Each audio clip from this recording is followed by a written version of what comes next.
মাননীয় প্রধান উপদেষ্টার আহ্বানে জাতীয় নেতৃবৃন্দের সঙ্গে দেশে বিরাজমান রাজনৈতিক পরিস্থিতির উপরে গুরুত্বপূর্ণ মত বিনিময় অনুষ্ঠিত হয়েছে। অত্যন্ত সুন্দর সফলভাবে মত বিনিময় শেষে এখন সাংবাদিক বন্ধুদের সামনে, গণমাধ্যমের সামনে সংক্ষিপ্তভাবে আপনাদের সামনে ব্রিফ করছেন বাংলাদেশ জামাত ইসলামীর সম্মানিত আমির ডাক্তার শফিকুর রহমান। মেহরবানি করে আপনারা একটু নীরব থাকবেন, ব্রিফিংটা যাতে সুন্দর পরিবেশে হতে পারে। এখন সাংবাদিক বন্ধুদের সামনে আজকের মত বিনিময় সভার উপরে ব্রিফ করছেন বাংলাদেশ জামাত ইসলামীর সম্মানিত আমির ডাক্তার শফিকুর রহমান। আসসালামু আলাইকুম ওয়া রাহমাতুল্লাহ। আপনাদের সবাইকে আজকের এই ব্রিফিংকে স্বাগত জানিয়ে আমি সংক্ষেপে দুটি কথা বলতে চাই। আপনারা কালকে সকল গণমাধ্যম এই সংবাদ পরিবেশন করেছিলেন যে মাননীয় প্রধান উপদেষ্টা আজকে সমস্ত দলের জাতীয় নেতৃবৃন্দকে এখানে আহ্বান জানিয়েছিলেন। আমরা সেখানে এসেছিলাম। দল মত আমাদের ভিন্ন, আদর্শ আমাদের ভিন্ন, পথ আমাদের। পথটা হচ্ছে বাংলাদেশকে রক্ষা করতে হবে। এই সব বিরুদ্ধে উঠে দেশ আমাদের সবার, শুধু রাজনৈতিক দল না, আমাদের সকলের, জনগণের একটা বিশেষ অংশ আপনারাও, এবং আপনাদের ভূমিকাও কিন্তু গত আন্দোলনে কারো কারো না থাকতে পারে, কিন্তু নির্বিশেষে অনেক সহায়ক ছিল। এই জন্য সেই ভূমিকার জন্যও আমি আপনাদেরকে অভিনন্দন এবং ধন্যবাদ জানাচ্ছি। আগামীর বাংলাদেশ গঠনে পথে পথে আমরা বিভিন্ন অন্তরায় দেখতে পাচ্ছি, বিশেষ করে পার্শ্ববর্তী দেশ, তারা আমাদের প্রতিবেশী। আমরা তাদের সাথে সৎ প্রতিবেশী সুলভ সম্পর্ক চাই, কিন্তু সাম্প্রতিক কিছু ভূমিকা ছিল অত্যন্ত উস্কানিমূলক, অসহিষ্ণু, অগ্রহণযোগ্য। আপনারা এটা দেখেছেন।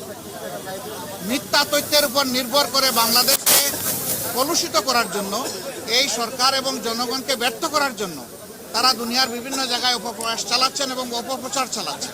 আমরা এগুলার নিন্দা জানিয়েছি সকলে সম্মিলিতভাবে। আমরা একটা জায়গায় সবাই আমরা একমত হয়েছি যে আমাদের স্বাধীনতা সার্বভৌমত্বের ব্যাপারে কোনো ছাড় নয়। এখানে আমরা সিমেন্টেড থাকবো, যেমন অতীতে ছিলাম, যেমন সম্প্রতি 5 আগস্টে এই 24 সালে আমরা ছিলাম, এটাই আমাদের অব্যাহত থাকবে। এখানে পরামর্শ এসেছে রাজনৈতিক শীর্ষ নেতৃবৃন্দের সাথে, যেমন মত বিনিময় হয়েছে, ছাত্র সংগঠনগুলোর সাথে হবে, বিভিন্ন ধর্মীয় সম্প্রদায়ের সাথে হবে, আপনাদের সাথে হবে। আমরা সেই প্রস্তাব রেখে এসেছি এবং আমরা আশা করছি আপনাদের সাথেও মত বিনিময় হবে। এই সমস্ত অংশীজনদের সাথে মত বিনিময়ের পরে একটা জাতীয় ঘোষণা আসবে সরকারের পক্ষ থেকে। আমরা সেই ঘোষণার অপেক্ষায় থাকব এবং এই ক্ষেত্রে আমাদের যার যা প্রয়োজনীয় পরামর্শ আমরা সেটা দিয়ে সরকারকে সহযোগিতা করব। আরেকটি বিষয় আমরা অত্যন্ত ক্লিয়ারলি আমরা জানিয়ে দিয়েছি, এক্সট্রিমিজম বা চরমপন্থা যে দিক থেকেই আসুক আমরা তাকে ঘৃণা করি। এটাকে আমরা কোনো অবস্থায় প্রশ্রয় দিব না এবং মেনে নেব না। এটা যে রূপ নিয়েই আসুক, সকল রূপের আমরা চরমপন্থাকে আমরা ঘৃণা করব এবং প্রশ্রয় আমরা দিব না কেউ। এই ব্যাপারে আমরা সকলে একমত হয়েছি।